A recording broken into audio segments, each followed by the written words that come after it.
हाँ जी। तो ये टॉपिक देख रहे हैं एनसीईआरटी बुक का, वांट ऑफ गुणांक, या इसी को वांट ऑफ फैक्टर भी बोल देते हैं। और लिखते किससे हैं? आई से।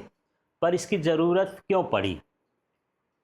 कल हम पढ़ रहे थे असामान्य मोलर द्रव्यमान, माने अणुओं का यदि संगुणन हो जाता था, दो अणु आपस में जुड़ जाते थे या फिर वियोजित हो जाते थे, तो जो उनका मोलर द्रव्यमान था वो अणु संख्यक से, गुणधर्मों से जो मोलर द्रव्यमान निकालते थे उनसे क्या आता था? अलग आता, भिन्न भिन्न होता था। ये गलती होती थी। तो भाई गलती को सुधारने वाले एक से एक इंटेलिजेंट होते हैं। वहाँ पर कौन आ गए? Want half. ये साइंटिस्ट का नाम है। हाफ माने हाफ माइंड मत समझ लेना, है ना। वैसे साइंटिस्ट लोग हाफ ही होते हैं, ठीक है। दुनियादारी से मतलब नहीं, एक काम से मतलब रखते हैं। तो वांट हाफ ने फिर सोचा कि इसको करेक्ट कैसे किया जाए, क्या कर दें कि ये जो अणुसंख्यक गुणधर्म से असामान्य मोलर द्रव्यमान प्राप्त होता है वो सही प्राप्त हो। तो उसने एक गुणांक पैदा कर दिया कि इस गुणांक को लगा दो तो ये सभी क्या हो जाएंगे? सही हो जाएंगे। माने इसका गुणा करना होता है। अणुसंख्यक गुणधर्म का जो सूत्र आता है उसके साथ वांट हाफ का क्या कर दो? गुणा कर दो, तो उसके मान सही हो जाते हैं। तो चलिए देखते हैं इसमें क्या था, इसको समझते हैं अब। तो सबसे पहले तो इसकी परिभाषा देखते हैं, परिचय देख लेते हैं। सन 1880 की बात है। वांट हाफ ने विलेय के वियोजन और संगुणन की सीमा को निर्धारण के लिए एक गुणांक प्रतिपादित किया, जिसे क्या कहते हैं? वांट हाफ गुणांक कहा जाता है। और इसके निम्नलिखित तीन सूत्रों द्वारा इसे परिभाषित किया जाता है।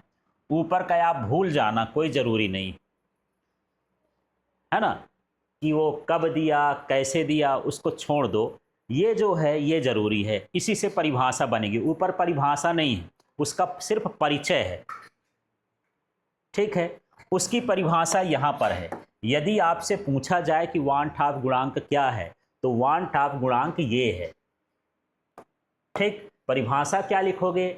सामान्य मोलर द्रव्यमान और असामान्य मोलर द्रव्यमान के अनुपात को वांट हाफ गुणांक कहते हैं। ये है परिभाषा, ठीक है।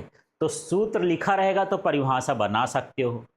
अब ऐसी भी परिभाषा दे सकते हो, प्रेक्षित अणुसंख्यक गुण और परिकलित अणुसंख्यक गुण के अनुपात को वांट हाफ गुणांक कहते हैं, ठीक है। यहां से भी दे सकते हो, संगुणन या वियोजन, बटे मत समझना, इसको क्या समझना? या वियोजन के पश्चात कणों के कुल मोलों की संख्या और संगुणन वियोजन के पूर्व कणों के कुल मोलों की संख्या को हम क्या कहते हैं? वांट हाफ गुणांक कहते हैं। समझ में आ गया? तो वांट हाफ गुणांक को किससे दर्शाते हैं? आई से, ठीक है, स्मॉल आई से दर्शाते हैं। परिभाषा क्या लिखोगे? तो आप परिभाषा मत बताओ, सूत्र बताना। ऊपर क्या होता है? सामान्य मोलर द्रव्यमान, नीचे असामान्य मोलर द्रव्यमान। इसके हिसाब से परिभाषा लिख लेना। फिर यहाँ क्या हो जाएगा? प्रेक्षित और परिकलित, और ऊपर नीचे अणुसंख्यक गुणधर्म है, ठीक है। यहाँ पर है संगुणन वियोजन के पश्चात मोलों की संख्या और उसके पहले मोलों की संख्या। ये अनुपात क्या कहलाता है? वांट हाफ गुणांक कहलाता है। क्लियर हो गया? ठीक है। अब आई के मान की शर्तें हम देखते हैं कि आई का मान कब एक होगा, कब एक से अधिक होगा, कब एक से कम होगा। ये ऑब्जेक्टिव वगैरह में पूछ देता है। तो जब संगुणन होता है, माने दो अणु, तीन अणु आपस में जुड़ के एक अणु हो जाए, है ना, तो संगुणन की स्थिति में जो आई का मान होता है, वांट हाफ गुणांक का मान होता है, हमेशा एक से क्या होता है? कम होता है। यदि आप इस सूत्र को देखोगे तो इसके हिसाब से निकाल सकते हो। देखो, संगुणन वियोजन के पूर्व, माने संगुणन के पूर्व मान लो उसमें 10 अणु हो गए। जब संगुणन नहीं था तो कितने अणु थे? 10। अब ये बोलता है संगुणन के बाद, तो संगुणन के बाद जब एक एक अणु 2 से मिल गए तो कितने हो जाएंगे? 5 हो जाएंगे। आधे ना हो जाएंगे? 2 के मिलके कितने हुए? 1, तो कितना आएगा? 5। भाग करो यार, कितना आया? 0.5।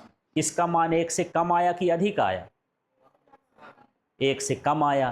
तो जब संगुणन होता है तो वांट हाफ गुणांक का मान क्या होता है? 1 से कम होता है। और यही लाइन परीक्षा में पूछ देता है कि संगुणन की स्थिति में वांट हाफ गुणांक का मान खाली स्थान से कम होता है या 1 से खाली स्थान होता है। तो 1 से क्या हो जाएगा?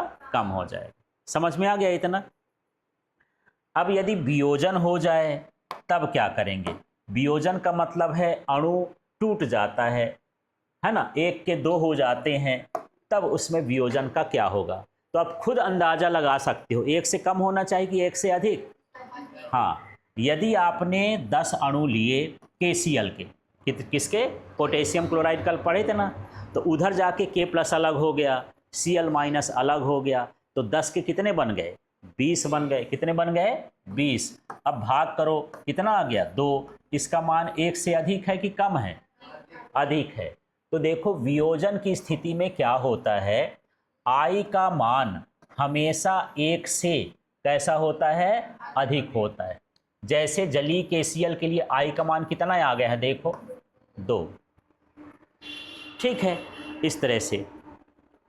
अब यदि न वियोजन हो न संगुणन हो, है ना, न टूटे और न जुड़े, तब के लिए क्या होगा?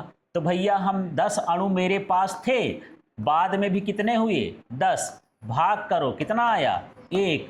तब संयोजन और वियोजन ना हो, तब जो है वांट हाफ गुणांक का मान कितना होता है? 1 होता है। तो वांट हाफ गुणांक के मान याद हो गए।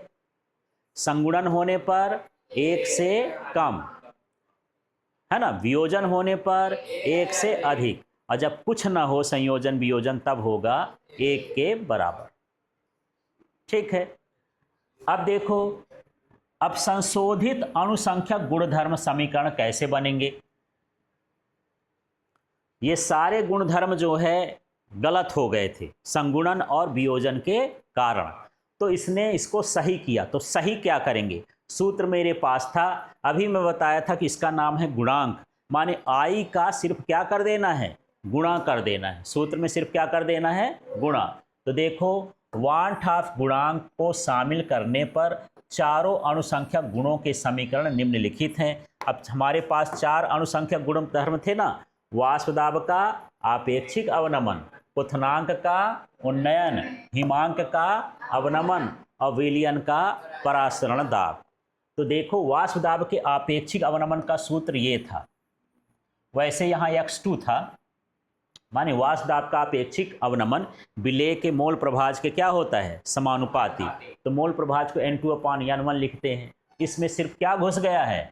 I का क्या कर दिए हो? गुणा। सबके सूत्र में I का गुणा कर देना। ठीक है। क्वथनांक का उन्नयन आपने पढ़ा था, डेल्टा T बराबर KBM, ये पढ़ा था। गुणे में क्या लिख दिए हो? I। बस I का गुणा कर दो, सुधार हो जाएगा इसका। जब संगुणन वियोजन हो तो I का क्या कर दो? गुणा। फिर देखो, हिमांक का अवनमन, डेल्टा TF बराबर क्या पढ़े थे? KFM। इसमें भी I का क्या कर दिए हो? गुणा। तो ये सुधर जाएगा, गलत होगा तो क्या हो जाएगा? सही हो जाएगा। फिर विलयन का परासरण दाब है, तो पाई इक्वल टू N2RT/V होता है। CRT वैसे होता है, CRT भी लिख सकते हो, बट I का उसमें क्या कर देना है? गुणा। तो बस I का गुणा करने पर इनका मान क्या हो जाता है? सही हो जाता है। बस इतना काम। ठीक है, तो समझ में आ गया वांट हाफ गुणांक।